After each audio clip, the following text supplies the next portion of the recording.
Adi sama Pak Didi Gunawan.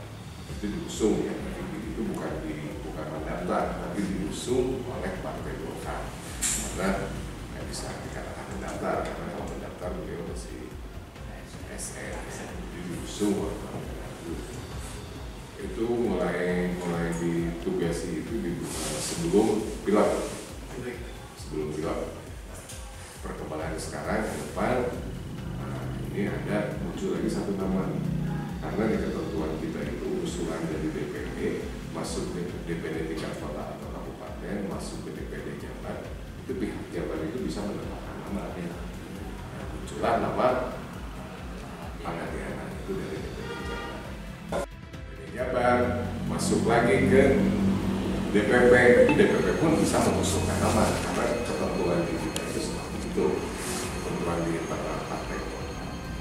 Sehingga nanti mungkin yang akan disurvei itu bukan yang sudah dilakukan survei tahap awal sesuai dengan surat pemberitahuan tahapan penjaringan calon, itu hanya 2 nama, yaitu Pak Dik S. Gunawan dan Pak Adiana.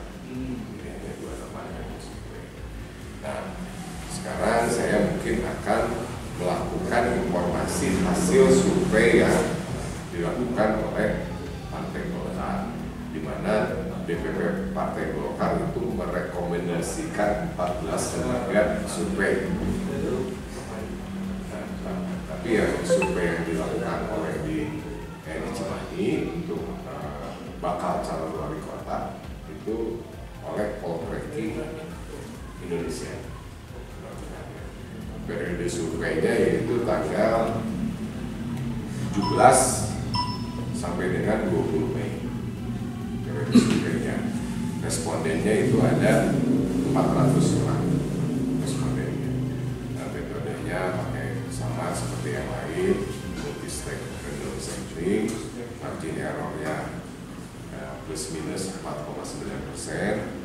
Nah, kemarin dari hasil survei itu, ini saya akan membacakan beberapa khususnya seberkaitan masalah elektabilitas calon yang diusung oleh Partai Golkar. Jadi ini ada elektabilitas, ada pertanyaan yang sifatnya terbuka, yaitu Pak Dik di angka 29,0, Pangatiana 20,1%. Terus ini disimulasikan juga terhadap 4 calon. Karena kenapa Cimahi mengambil 4 calon? Karena kemungkinan maksimalnya di kota Cimahi itu hanya 4 kayaknya, nggak akan lebih dari 4. Nah ini kalau kita simulasi pertama itu dari 4 calon itu Pak Dik S. Gunawan 45,3%, Pangatiana 30,8%, 30,8%. Itu ada calon yang lain ya, cuman saya calon yang lainnya saya nggak sebutkan karena kita hanya mengusung menyebutkan calon yang hanya diusung oleh Partai Golkar. Terus simulasi keduanya itu sama, Pak Dik itu 43%, Pangatiana 29,8%. Terus simulasi ketiganya Pak Dik 49,9%, Pangatiana 30,8%. Itu kalau 4 calon.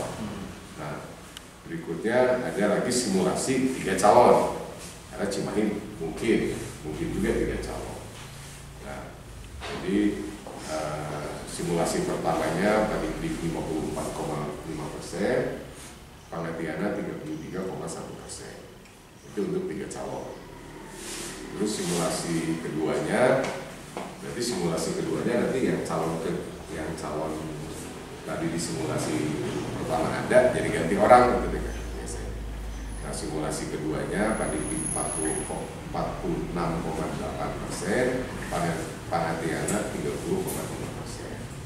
Simulasi ketiganya Pak Dik 50,9%, Pangatiana 31,3%. Nah itu kalau simulasinya 3 calon. Nah kita pun ini membuat simulasi head to head antara Pak Dik dengan penghadiahkan. Nah, jadi ini yang head to headnya Pak Dik 56,5%, Pak Ngatiana 33,1%. Nah, itu informasi hasil survei yang dilakukan oleh Partai Golkar melalui lembaga survei Poltreking Indonesia.